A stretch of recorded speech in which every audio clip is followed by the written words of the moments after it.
Oligan greens, berries that were in season. Today you have it. Today now they have it easy. All you need is Bisquick. It's a tea biscuit. All you do is add water to it. So real easy.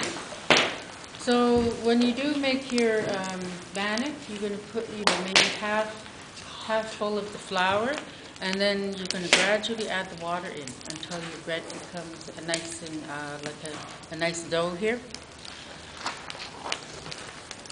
So this is done after you've done all your hot rods. That's the best way to time all your food. Usually after your lunch, this is where, well, on your first day, we usually have the bread ready for you, enough to have one. And this is what you want your bread to be. Nice and, you don't want it to stick to your hands. Because if it sticks to your hands, then it'll be hard to put on your stick.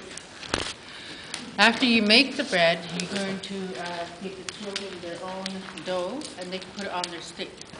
We do have sticks, they're all outside, and you can see this one is all burned. And we don't like to see you clean the sticks by burning it. It's better to scrape it over the garbage. Otherwise, we end up with short sticks. We have a lot of short sticks out there, so. And it's hard when you're near a hot fire, so we try to keep them as long as we can. And we don't like to take any more out of the forest. We don't want to cut any more. But when your children come, you want to make sure that they find the time to put their bread on the stick. If they just leave it like that, it's going to get big over the fire and fall off. So they need to really, press firmly. And at the very bottom, you want to pinch it so that it doesn't fall off.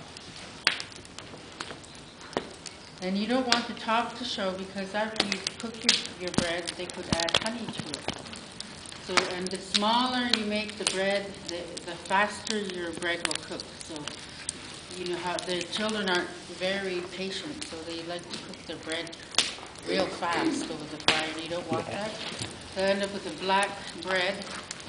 They tend to cook it in the flames, and that's not very good. It'll be gooey on the inside and black outside, and they'll get upset tummy. It's better if they sit right on the ground and just cook it over the heat. And as you cook it over the heat, it'll take maybe 5-10 minutes. This fire is really hot though, so you have to be careful. Yeah. And you're going to turn it until it turns a dark brown bread. There should be no white on it. And when it is dark brown and hard, you just twist it and it should slide right off. And if it doesn't slide off, you need to cook it a little bit more. And each family is responsible for making sure they're not on the ground in here or outside. They've got to be put away right away. I know even yesterday's group, they were all lined over here. It's really easy to trip in here, so it's really important that you keep them put away right away when you're done, okay? Oh, see you. We'll see you. Any questions? Everybody okay with that? Okay. So are we ready for, where are you, Rob? Sure. You have a choice. You can either go back outside or you say, you're not putting that on YouTube again. Yep. You're terrible. If you guys want, we can just keep going on with the first aid, the safety talk. I like how Diane keeps saying this is a nice hot fire. The rest of you out there have no idea. It's absolutely fantastic up here. Yeah. But if you like, we can just go straight into the first aid and a little bit about the safety protocols. In each of the family boxes, there's a ring binder, and the ring binder has the earthquake protocols, fire protocols, the menu, and what each family's responsibility is for each meal, except woodworkers. And it has a list of some of the sort of common big house names that the elders give out. It's not total, if they keep adding in. Some people they give you double barrel names, which is really nasty. But we do have most of them in there, so when you come up, I encourage you to have a look at that. You may have to look at it today. You'll notice if you went into the family box, which is the middle box, there's very little in there. There's some traditional tools in there. Hopefully there's ring binders in there. But there's no utensils, there's no bowls in that. The idea is in this culture where there was no written language, the kids would read what you need for a meal, and you send them down to the kitchen area to get it. You send them down. They come back, you have a look. If they're missing something, you say, hey, you're missing something.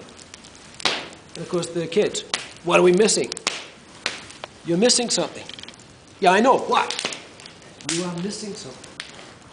Eventually, they're going to understand that they have to check the list, check what they brought, and go back down and get it.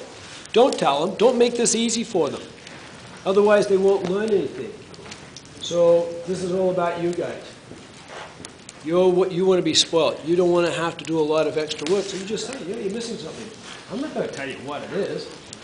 You'll notice when I walk in with the kids, they may ask a question. How come there's so much moss in the forest? Well, that's a great question. Let's see how we're going to answer this. I'm not going to tell you the answer. So we'll figure out what the answer is. So the same thing when you're working with them here. One of the other concerns that come up, I do have an electronic version of all the food ingredients. Celiacs lately are are becoming a little more frequent in the visits. They can't eat the bannock, so we've come across gluten-free pancake mix. And it actually works. It's a little harder to mix. You've got to be very good, not good, you have to be very patient mixing it. But once you've mixed it, now the kids who can't eat the gluten can actually do the cooking and actually enjoy it. Saying that, we actually hit a small complication last week. We had a young girl